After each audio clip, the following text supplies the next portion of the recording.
आपण माने तो उत्तपम खाइथिबे किंतु केबे सुजी रे तयारी उत्तपम खाइ जंदी कि थरे एमती उपाय रे बने कि देखंतु सुजी रे तयारी उत्तपम बहुत ही टेस्टी लागिवो ता संगे पिला मानकु जदि आपण माने टिफिन देबे ना तो पिला माने आकु खुशी रे खाइ कि मध्य सारी कि आसीबे टिफिन तो ता पय एठी देखंतु मु नै जाय छि किछि गाजर जोडा कि कोरी के एठी मु रखी छि गोटे गिनारे ता ऊपरे आमे दे दबा किछि फ्रेश हे कि कटा हे कि रखा हेतिबा धनिया पत्र को आउ किछि कंचा लंका कटा हे कि रखा हेतिबा मु ताकु दउछि ता सहित किछि छोट छोट कटा हे कि रखितिबा पियाज को मध्य एथरे दे दउछि जदि छोट पिला को आपण माने दउथिबे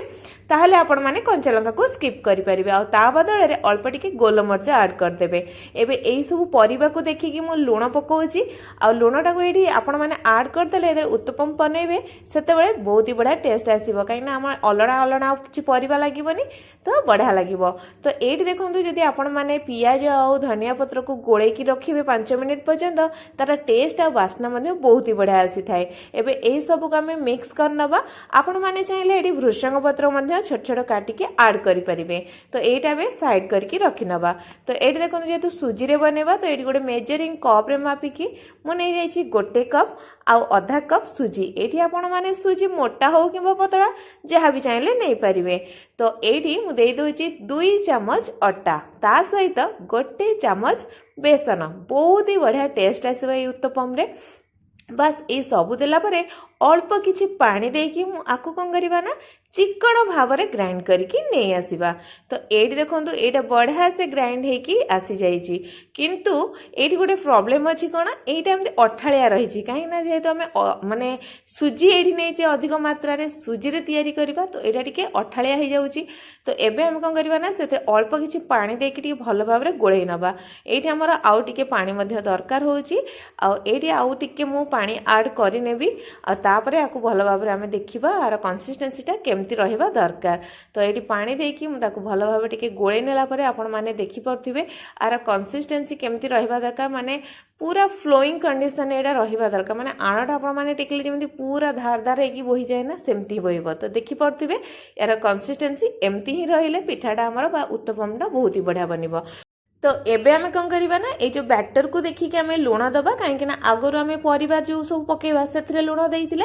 एबे ए सब को भलो भाबरे हमें मिक्स करनबा तो देखि के अणरे आपण माने लूण को देबे याकु भलो भाबरे गोळै सारला परे घोड़े की 10 मिनिट पर्यंत आकु फुलिया पई छाड़ दबा तो 10 मिनिट परे आपण माने एठी देखंतु बहुत सारा बबल्स आसी जाईची बा फटका भलिया हे जाईची ता माने एठी अणना हमर बढ़िया से फुली गलानी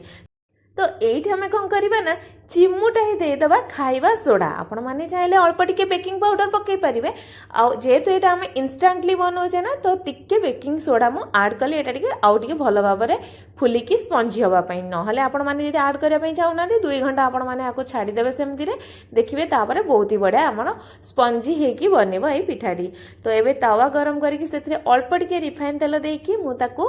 टिश्यू पेपर रे पोछि नेछि जो एक्सेस तेल गोडा कथिला तो एबे सेथरे मु 2 डंकी देई दउ आउ बेसी पतला करेंगे कि बेसी मोटा रखे मीडियम रखिए आण को बढ़िया से आप जमी उत्तपम बनाती सेमती बन सारापर जो आम भेजिज गुड़ाक रखी थे एवं पकईदब आ गोटे पट साइड टे सीझापी आम छाड़दे सीझीगला अल्प टे आम रिफाइन तेल को टे पकई नवा आपण मैंने चाहिए जदि आपको पसंद ताले सोरिष तेल पकई पारे आपण मैंने चाहिए एमती गोटे पट माने तल पट खाली सेकी ऊपर पटटा सीझी सेमती खाईपारे किंतु मुझे उल्टे की 2 पट साइड खाइबी कहीं पियाजटा टिके तेल रे पोड़पोड़ हेले ना मते टिके खाया ପାଇଁ बहुत पसंद लागे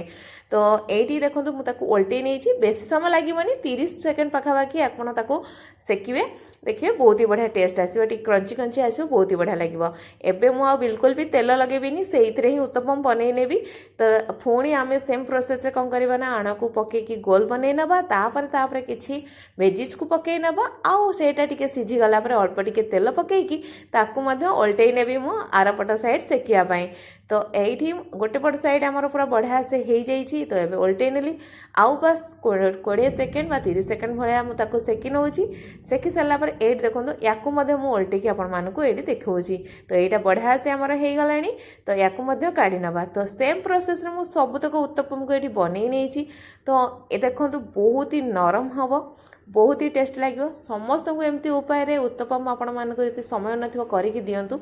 निजे मध्य खातु आ किपरि लागिला आम कमेंट बॉक्स रे ବନେଇକି କମେଣ୍ଟ କରି ନିଶ୍ଚୟ ଭାବରେ ଜଣାନ୍ତୁ।